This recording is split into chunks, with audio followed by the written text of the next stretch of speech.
రాష్ట్రానికి heavy rain alert ఇచ్చింది IMD. ఇవాళ రేపు పలు జిల్లాల్లో భారీ వర్షాలు కురిసే ఛాన్స్ ఉందన్నారు వాతావరణ శాఖ అధికారులు.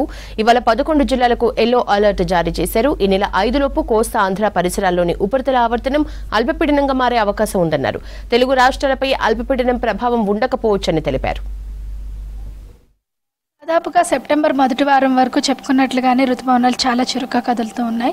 రుతుపవనాలు చురుగ్గా కదులుతూ ఉండడం వల్ల మనకి ఉపరితల ఆవర్తనాలు అయితే కానీ అల్పపీడనాలు అయితే కానీ మనకి కంటిన్యూస్గా ఏర్పడడం అయితే జరుగుతూ ఉంది. ఇప్పుడు ప్రస్తుతం చూసుకున్నట్లయితే దాదాపుగా 30వ తేదీన ఏర్పడిన అల్పపీడనం వాయుగుండం అనేది దాదాపుగా వీకన్ అయిపోయి విదర్భ పరిసర ప్రాంతాల్లో కేంద్రీకరించింది. ప్రస్తుతానికి మనకి చూసుకున్నట్లయితే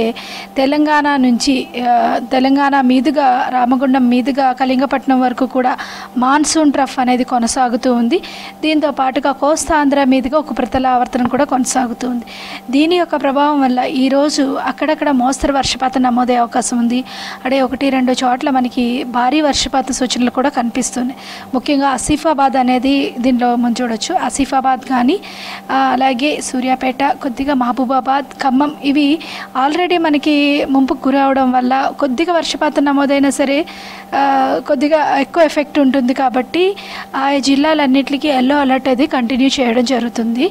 భారీ వర్ష సూచనలు అయితే మాత్రం మనకి జయశంకర్, భూపాలపల్లి, ములుగు ఈ పరిసర ప్రాంతాల్లో ఉండే అవకాశం అయితే కనిపిస్తుంది. రేపు పూర్తిగా వర్షపాత సూచన అనేది సాధారణంగా ఉంది. ముఖ్యంగా ఉత్తర జిల్లాల్లో అక్కడ అడపా చల్లలు కురిసే అవకాశం ఉంది. అలాగే దక్షిణ జిల్లాలో కూడా కొద్దిగా తేలికపాటి చల్లలు కొద్దిగా కురిసే అవకాశం కనిపిస్తుంది. దాదాపుగా 5వ తేదీన ఒకటి ఉత్తర మధ్యమ మధ్య బంగాళాఖాతంలోని అల్పపీడనం ఏర్పడే అవకాశం కనిపిస్తుంది. కానీ దీని ప్రభావము దాదాపుగా అది ఒరిస్సా తీరం సైడ్గా కొద్దిగా క్రాస్ అయ్యే అవకాశం ఉంటుంది. కాబట్టి దీని ప్రభావం తెలుగు రాష్ట్రాల మీద ఎక్కువగా ఉత్తర కోస్తా ఆంధ్ర మీద ఉండే అవకాశం ఉంది. తెలుగు రాష్ట్రాల్లో కొంచెం తక్కువగా ఉండే అవకాశం అయితే కనిపిస్తుంది అన్నమాట. టోటల్ 30% కంటే ఎక్కువగా 30% వరకు కూడా ఉండడం అయితే జరిగింది. మొత్తం జిల్లాలన్నీ దాదాపుగా అన్ని జిల్లాలు కూడా సాధారణ స్థితిలోనే ఉన్నాయి.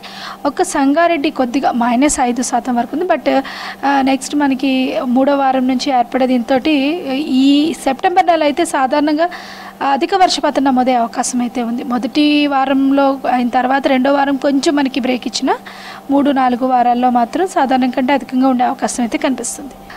రేపటికి కొంచెం తగ్గుముఖం పడతాయి. రేపు ఎల్లుండు 6వ తేదీన అయితే కొంచెం ఉండే అవకాశం అయితే ఉంది. ఏదైతే మనకి వర్షాలు మనకి మోడరేట్గా అంటే జల్లులు మాత్రం కంటిన్యూస్గా ఉంటాయి. ఎందుకంటే మాన్సూన్స్ అనేది చాలా యాక్టివ్గా ఉండడం వల్ల మేఘావృతమైన ఆకాశం ఉంటూనే జల్లులు కురుస్తూ ఉంటాయి.